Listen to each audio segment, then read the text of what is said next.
Hey guys, welcome back to some more AFK Arena. Today we're back over in the test server and the patch notes have been updated and the patch is here in its entirety, giving us access to the second Graveborn hero, which this hero looks kind of crazy, guys.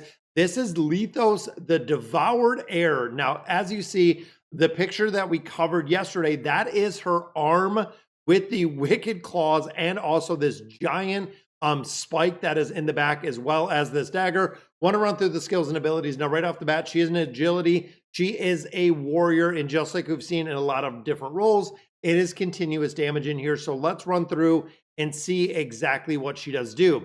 So the right of the Unraveled. So she teleports to a target facing the direction of the most enemies, enters the Rite of Madness state for 12 seconds. So again, thinking about this from the ultimate ability perspective, is if you're looking at a battle within the Nightmare Corridor, some of them don't even last 12 seconds. While Rite of Madness is active, the attack speed is boosted 1 point for every 1 point of erosion he has. So it is a male character.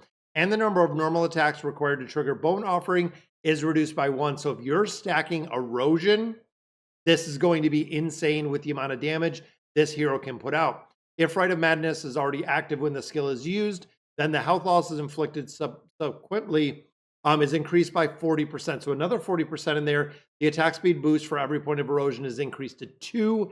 While the Rite of Madness is active, takes 30% less damage. That could deal with some of the survivability that we see with a lot of these heroes.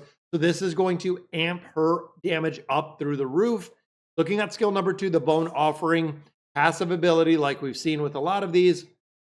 After every 3 normal attacks, the next normal attack is enchanted. Swipes the blade to the left hand, inflicting health loss equal to 240% of the attack rating on the target and knocking them back. Then moves forward slightly to apply Rot Brand on the target, reducing vitality and buffer by 3 points. Capped at 8 stacks, lasts for 12 seconds. Health loss goes to 300, stacks go to 10. Vitality and buffer gets reduced by 5 points from Rot Brand. Let's see what the private judgment is. So lunge at the target, knocking them down and extending duration of unleashing a frenzy flurry of strikes, each dealing damage equal to 120% of the attack. Immune to controls during this skill. That is very cool. So when they are using the skill, of course, no crowd control, damage of each strike goes to 150. If used while Rite of Madness is active, duration of Rite of Madness is increased. So now we have that ultimate ability that we can extend the duration. And then the plus 30 or the E30 engraving. If used while Rite of Madness is active, each active strike inflicts additional health loss equal to 80% of the attack rating. While using the skill, gains a shield against survivability of 70% of the max health. So we have attack, we have erosion, we have health in here. Then looking at the Feast Aftertaste, again, passive active. Each time they inflict health loss on a target, he recovers health equal to 50% of the health loss and gains 1 stack of blood boon. Each stack of boon permanently increases his erosion by 3 points, capping at 10 stacks, so another 30 erosion. When it is active, spews a mist of blood from his chest, striking frontal enemies multiple times, each strike dealing 80% of the attack rating, while also reducing the attack rating. So the erosion rate here goes to 5 points, attack rating goes to 40%. And then if the skill is used while Rite of Madness is active, each strike of the damage will also inflict health loss to 60% of the attack rating and have that Rot Brand that is afflicted. And then the last one, inflicts health loss on a target using an active skill. If health exceeds 50%, gains a shield again. Each time takes max damage equal to 10% of the max health. There is an energy boost in there. Let's get into the Osaria Bloom.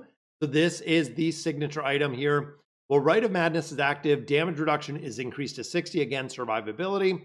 Bone Offering Rot Brand effect also reduces the target's attack rating by 35, but it does not stack.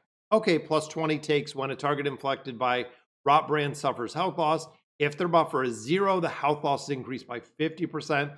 I think that might be for bosses. While Rite of Madness is active, each time triggers Bone Offering. Duration of Rite of Madness is increased by 2%. So we're going to have this ability up for a significant amount of time. Upon entering battle, it will target the enemy directly opposed himself and chase them. Locking on the target's defense rating is reduced by 40, and they take 40% more damage. So 40% defense reduction and a 40% increased damage. That is incredibly strong with a plus 40 signature item. Then we have our furniture. When Lethos uses Feast Aftertaste, actively recovers 60 energy for every enemy hit. Again, that's going to be able to keep up that ultimate ability. When suffers fatal damage, there is our cheat death, guys. The damage is blocked, recovering 50% of the max health. For each stack of blood boon, he has an additional health to 10% of his max health, along with 100 energy. Boom. So we do have one cheat death in here. So it seems like this is going to be what you're keeping up for 12 seconds.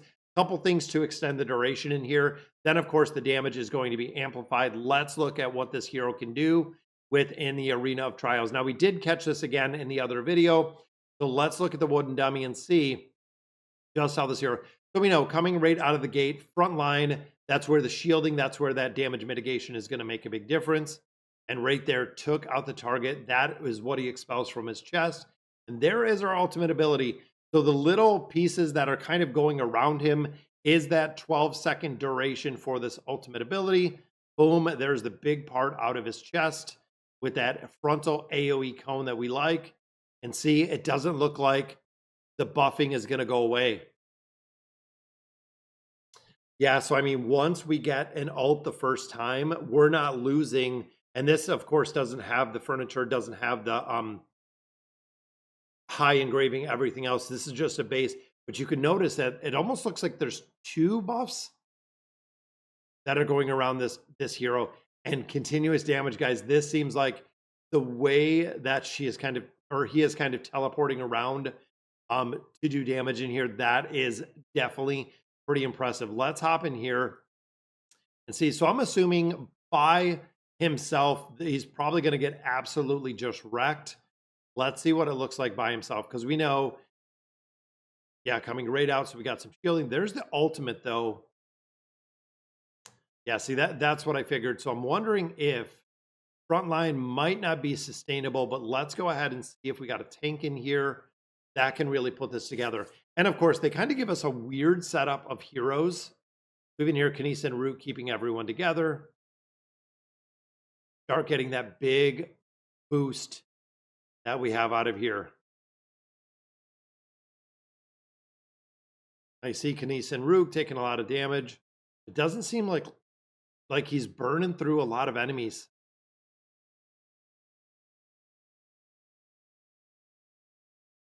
See, we do have the cheat death in here. Where's it at? 3-4 million. Yeah, that's a little bit lower than expected. I'm almost wondering if he's going to be like back row. Let's go ahead and drop just another. Let's do a shielder and let's put Mira in here too. Let's see what this looks like, the combination of both of them in here. Again, just runs right up to that front line. Gonna have to worry about the whole crowd control aspect. So where did the damage come in this one? Wow. Yeah, that doesn't look too a little bit concerning in there. But all right, guys, so that's going to do it for the skills and abilities. We're going to have to see exactly where this hero is going to be used. But let me know in the comments what you guys think. And as always, thank you guys for watching.